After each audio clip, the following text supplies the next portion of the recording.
Hi gang, it's the afternoon of 21 February 2022. A gorgeous day. I think it might get to like 55, and it is bright and sunny outside. Coming to you today on a Monday with a knife review. And I think those of you who are Great Eastern Cutlery fans know what we're going to talk about. We have in front of the camera two tubes adorned with old glory. Yes, sirree.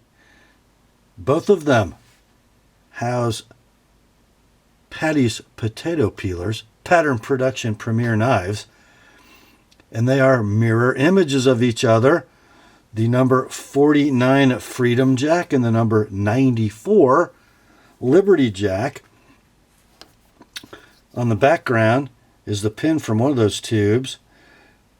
There's a reason that the PPP logo is on the button and not on the knife, and we'll get into it as we roll on. So yeah. These were late 2021 releases by Bill Howard and the gang at Great Eastern Cutlery. Ooh. A distinctly patriotic theme. I guess after, half a year or so of the train wreck that is the Biden administration, Bill felt the need to stand up for his country. And he did it with the 49 Freedom and the 94 Liberty Jacks. One kind of cool thing that GEC likes to do is make mirror image knives, so the blade comes out one way in one pattern and the other in the other. And then he just flips the digits. So the 94 we'll talk about first is sort of a standard jack, but I think with a bit of a gun stock theme. It's kind of like if we look at this 44, specifically the handle, next to this 94, let's do it like this so the size looks a little more similar. You can see the gun stock influence, I think, especially with the square end and the chamfered end caps. If it's like they just took off the hump of the buttstock, smoothed it out a little bit, and we get this really cool single blade jack, which I think is neat. I think it's fitting that the standard curvature goes with the clip point blade, and the reverse curvature, or a little bit of sway back, goes with the sheep's foot. That works well. So let's talk about dimensions, shall we? The closed length, or the handle length, on both knives is 3 1/4 inches. So that's going to put it sort of squarely between, let me close them up. It's going to put it squarely between the number 15 boy's knife and the number 14 Lick Creek boy's knife.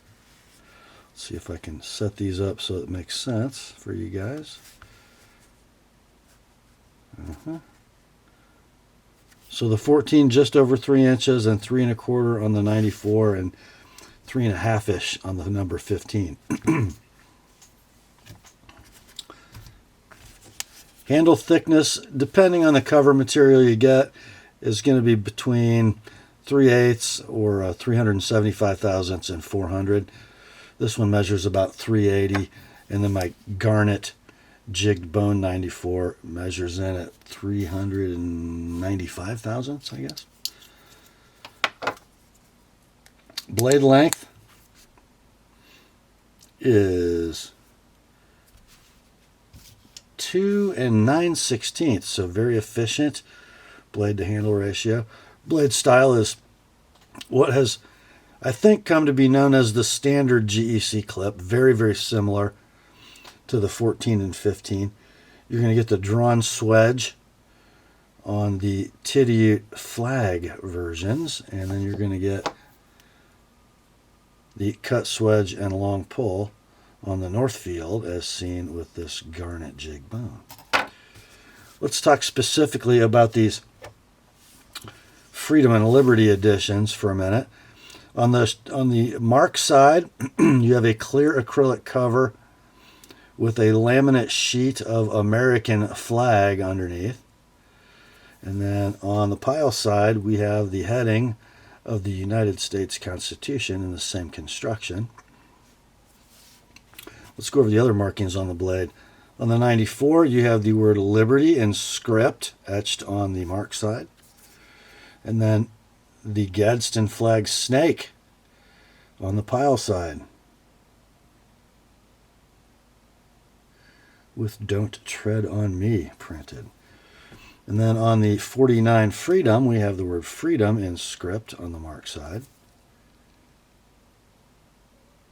And then the Gadsden snake on the pile side, thus no PPP etch. So in the Titty versions, you're going to have satin blades drawn, swedge, and a nick. And then on the Northfield versions, polished blades, long pull, and a swedge. I'm finding the pull weight to be, let's see. This is a 94 with maybe just shy of a 7. And then this Northfield 94 is like a bang-on 7. And this 49 Freedom, about a 6.5. All with superb walk and talk on half stops. I'm finding the centering, and I've seen several of these, and there are a lot of them on the market. Sold out new, but being widely traded on the secondary market. I'm finding the centering to be quite good. In fact, I'm finding the overall build quality and finishing of this entire lot to be really, really nice.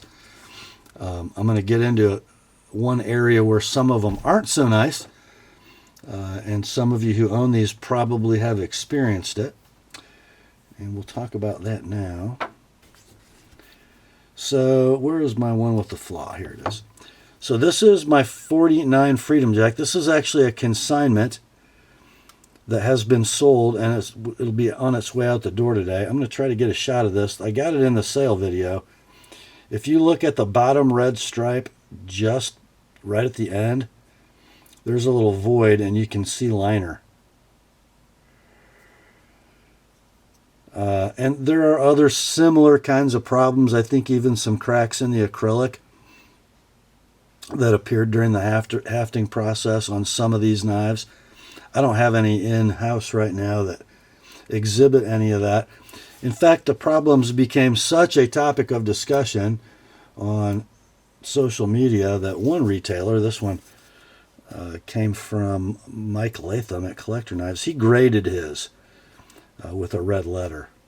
And this tube is for my personal 94 Liberty Jack. He graded this one an A, and there's some B's, there might be some C's. And they all have some cover material issues, okay? This one I did get new from Mike. This is going to be a Safe Queen.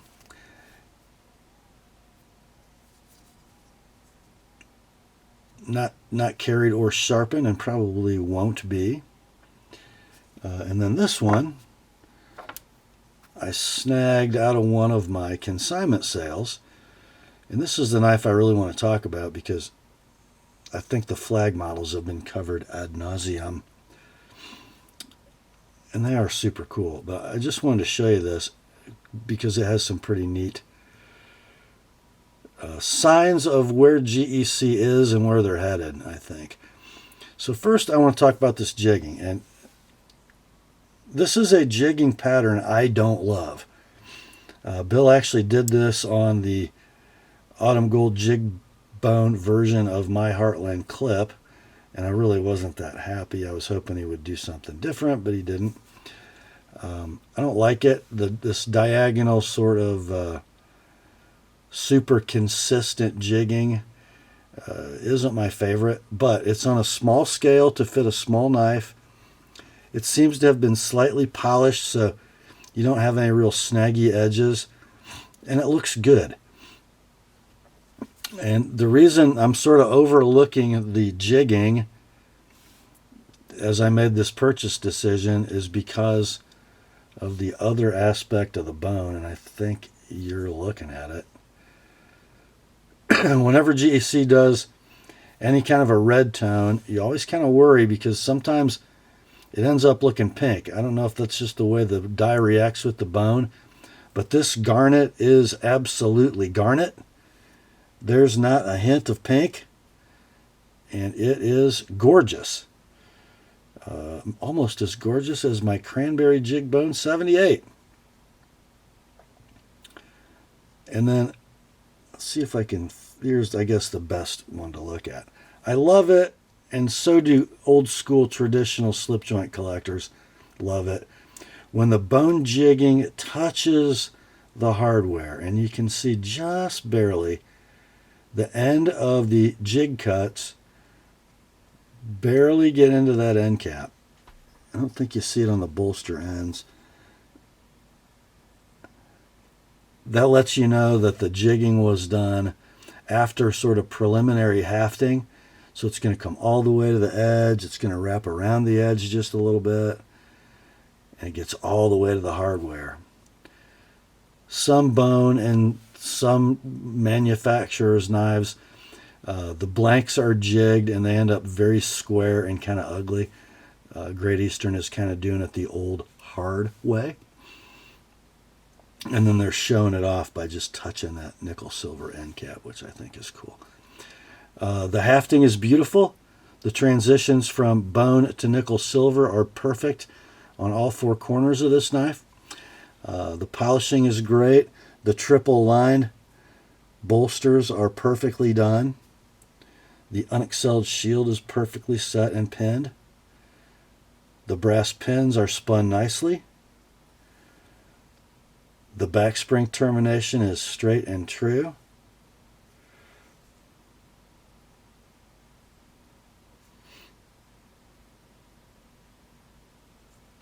The walk and talk is stellar.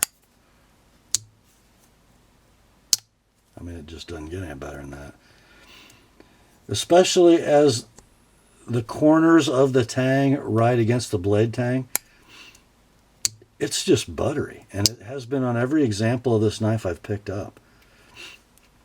One area I don't generally talk about much, and it bothers a lot of guys a lot more than it does me, is the flushness of the back spring to the liners in all three positions. And in typical GEC style, this one is flush when closed, slightly proud at half stop, and then flush when open. I like that because it gives, it really, when the knife is dimensioned so that the back spring is slightly proud at half stop, that is just the maker making sure that there's no blade wobble at half stop. So, you know, you can't do this with the blade when it's at half stop, because that doesn't inspire confidence. It's not like a huge deal, but little blade wipe. But I don't like it, and I don't think a lot of other people do. I would much rather have a nice firm half stop than a flush back spring, because the flush back spring means nothing. Okay. The blade well and liners are finished beautifully.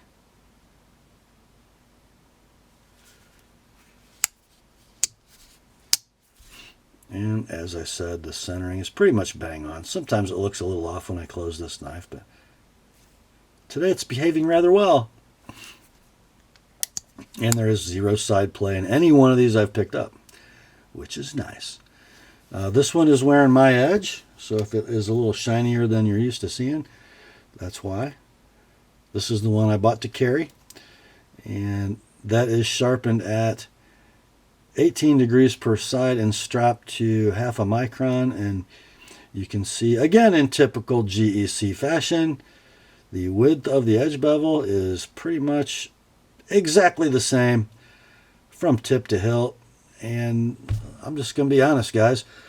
There is exactly one manufacturer of traditional slip joint pocket knives on the planet that can grind a blade this well. And its name is Great Eastern Cutlery.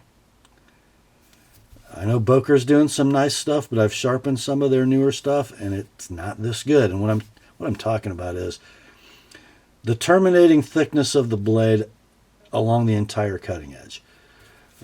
If you see blades, edge bevels flare at the base, it's because they're thicker at the plunge grind.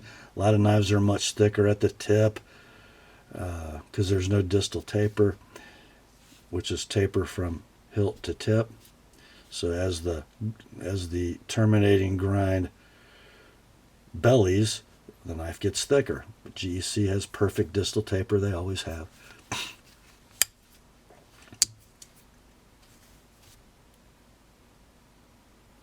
Now they made, I don't know how many they made. We never get to find out the production totals till next year when they publish it, but unless somebody has some inside information. I got to believe they made thousands of these.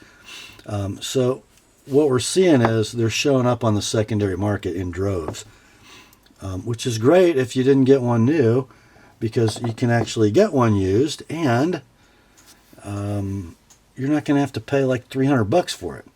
They're trading in the mid 100s, except for the blue camel bone 94s, which are up over $2. So if you want one, you can have one.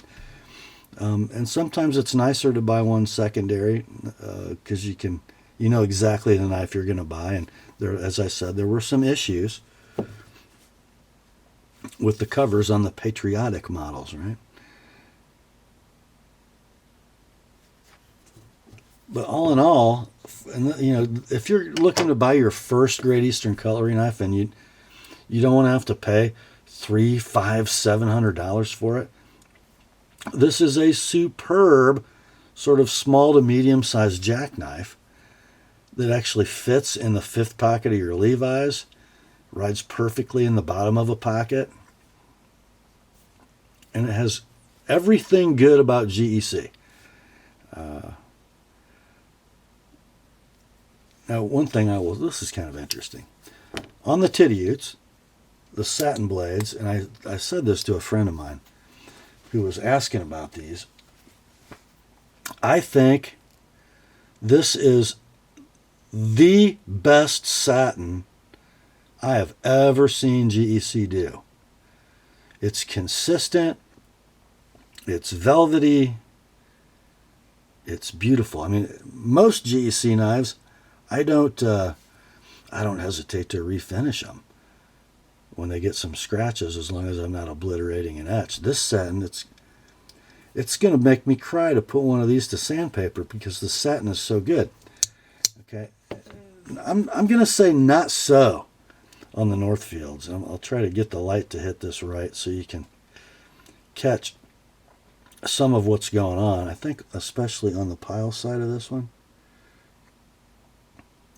For those of you who don't know, when a blade is polished, you always keep the wheel going away from the edge of the knife. So you would polish the bottom of the half of the blade with the wheel turning like in this direction, and then you'd flip it over and polish the top of the knife with the wheel turning in that direction. And there's a pretty clear line on this knife. I don't know if the light in the camera will pick it up. There you go. Of where the top of the knife got finished, and it looks different. And the polishing inconsistencies are kind of glaring on some of these. The good news is that once you start using it, you stop caring, because when you use a polished blade in 1095, the polish gets boogered as soon as you start using the knife anyway. So unless it were going to be, in a knife case with case knives, which are polished within an inch of their lives, you'd probably never care. Just thought I'd mention it. The cut swedges, by the way, are delicious on these knives. I keep using that term. Bill corrected me once when they got their new CNC grinders in. It used to be that a cut swedge, or one that you see the notch at the back of, was done on a different device than a drawn swedge. So drawn swedge was done on a belt grinder by hand, and drawn means drawn along the abrasive medium to create that nice, graceful swedge. Whereas this one was cut. So I think they did these on wheels. So it was plunged in directly to make a nice crisp notch and then drawn out. Now, all the swedges, the ones I call cut and the ones I call drawn, are all done on the CNC grinders. So technically they're all cut, if that makes sense. But what do I think all in all? I think if your Goldilocks size is 3 1/4 inches closed and you want a real daily driver EDC traditional slip joint that doesn't take up much pocket real estate, buy one of the non-flag models. If you are an American patriot, let's not make this hard. I mean, really. Perhaps the greatest American knife company we have produced knives with the Constitution on one side and the flag on the other, in a flag tube with a flag pin. If you're a GEC person or an American knife collector and you don't have these, shame on you. Go get one. They're available. Okay? I think that's about all we got for this one. Grace to you and peace, my friends, from God our Father and the Lord Jesus Christ. Remember, the word is sharp. Freedom and liberty. Rock. Thank you, Mr. Howard. Talk to you soon.